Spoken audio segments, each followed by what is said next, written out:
بسم اللہ الرحمن الرحیم۔ سجدہ سہو کے مسائل۔ سجدہ سہو کیوں مشروع ہے؟ نماز کے درمیان شیطان طرح طرح کے وساوس اور خیالات ڈال کر نماز خراب کرنے کی کوشش کرتا ہے، اور کبھی بے خیالی میں آدمی غلطی بھی کر بیٹھتا ہے۔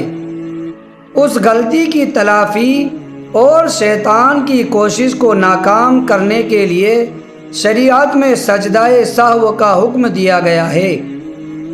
نبی کریم صلی اللہ علیہ وسلم کا ارشاد ہے، ان احدکم اذا قام یصلی جاءہ الشیطان فلبس علیہ حتی لا یدری کم صلی فَإِذَا وَجَدَ ذَلِكَ أَحَدُكُمْ فَلْيَسْجُدْ سَجْدَتَيْنِ وَهُوَ جَالِسٌ۔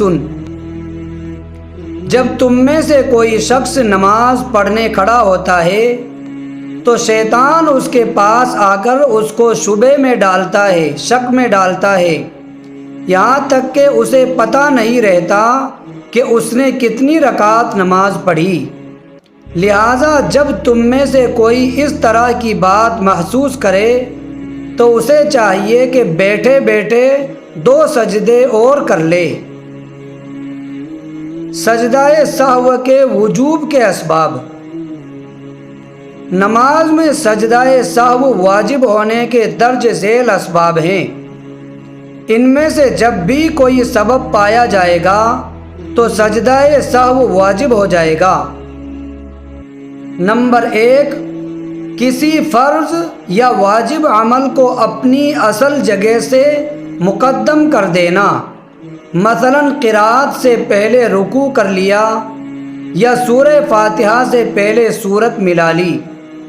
نمبر 2، کسی فرض یا واجب عمل کو اپنی اصل جگہ سے مؤخر کر دینا، مثلا پہلی رکعت میں ایک سجدہ بھول گیا اور دوسری رکعت میں یاد آنے پر 3 سجدے کر لیے یا سورہ فاتحہ سورت کے بعد پڑھ لی۔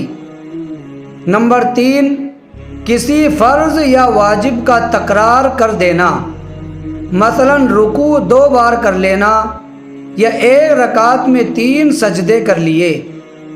نمبر 4، کسی واجب کی صفت کو بدل دینا، مثلا جہری نماز میں امام نے آہستہ قرأت کر دی یا سری نماز میں زور سے قرأت کی۔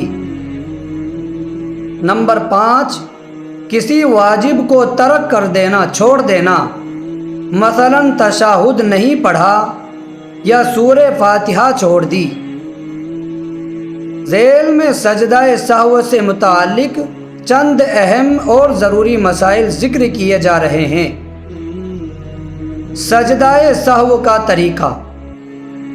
سجدہ سہو کا طریقہ یہ ہے کہ قاعدہ اخیرہ میں تشہد کے بعد دائیں جانب ایک سلام پھیر کر 2 سجدے ادا کریں، اس کے بعد بیٹھ کر تشہد پڑھیں اور پھر درود شریف اور دعائیں پڑھ کر سلام پھیر دیں۔